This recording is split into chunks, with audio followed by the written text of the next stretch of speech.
আমার ছেলে ঘাড় ধরে রাখতে পারে না, তারপরে মুখ দিয়ে লালা পড়ে, কথা বলতে পারে না, বসতে পারে না, আপনি তারপরে দাঁড়াইতে পারে না, হাঁটতে পারে না। এই জন্য আসছে আপনাদের কাছে। আসসালামু আলাইকুম দর্শক, আজ আবারও নতুন একজন বাচ্চার সাথে আপনাদেরকে পরিচয় করিয়ে দিব। বাচ্চার নাম ফাইজান। ফাইজানরা আসছে আমাদের কাছে খিলক্ষেত থেকে। আমরা সরাসরি ফাইজানের আব্বু আম্মু প্লাস দাদির মুখ থেকে শুনবো যে বাচ্চাটার কি কি প্রবলেমের কারণে আমাদের কাছে নিয়ে এসেছে। আসসালামু আলাইকুম।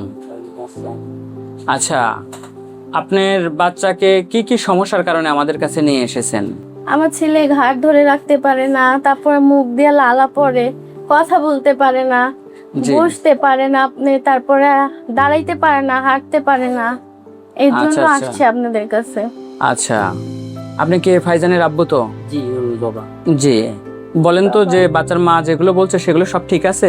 সবগুলো ঠিক আছে। আচ্ছা, আর কোনো কিছু কি বাদ পড়ছে এর ভিতরে? বাদ করছে, হাত দিয়ে কিছু ধরতে পারে না। হাত দিয়ে কিছু ধরতে পারে না। আচ্ছা, আপনি তো দাদি, আপনি বলেন কি বাদ পড়ছে? খেতেও পারে না। খাওয়ার মুখ মেজে দিলে ঘরে আঙ্গুল দিয়ে, মানে খাওয়াতে এক কথায় অনেক কষ্ট হয়। কষ্ট হয়, আঙ্গুল দিয়ে নাড়লো। আচ্ছা আচ্ছা, ঠিক আছে। আপনারা আমাদের সন্ধানটা পাইছেন কিভাবে? এই তো অনলাইনে সার্চ দিতে আপনাদের এখানে, মানে অনলাইনের মাধ্যমে খুঁজে পাইছেন, তাই তো?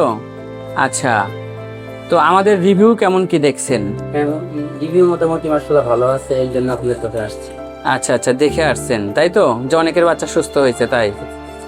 আচ্ছা, তো আমাদের কাছে কি আশা নিয়ে আপনারা আসছেন? আপনাদের কাছে আশা নিয়ে আসছে আমার বাচ্চা যেন সুস্থ হয়, অন্যান্য বাচ্চা যেভাবে সুস্থ হয়েছে। যেভাবে সুস্থ হয়েছে, আচ্ছা, চেষ্টা করবেন আমাদের বাচ্চাকে সুস্থ করার জন্য ইনশাআল্লাহ। তো দর্শক, আমরা এবার ফাইজানের যে চিকিৎসক আছে অনিমা ম্যাডাম, আমরা সরাসরি অনিমা ম্যাডামের মুখ থেকে শুনে আসি কি কি প্রবলেম সে ফাইন্ড আউট করছে, আর সে কি মনে করতেছে বাচ্চাটার মানে কতটুকু উন্নতি নিয়ে আসা সম্ভব। আসসালামু আলাইকুম ম্যাম। ওয়ালাইকুম আসসালাম। আপনি তো বাচ্চাটাকে দেখেছেন। আচ্ছা, এখন আপনি কি মনে করতেছেন ম্যাম বাচ্চাটাকে নিয়ে?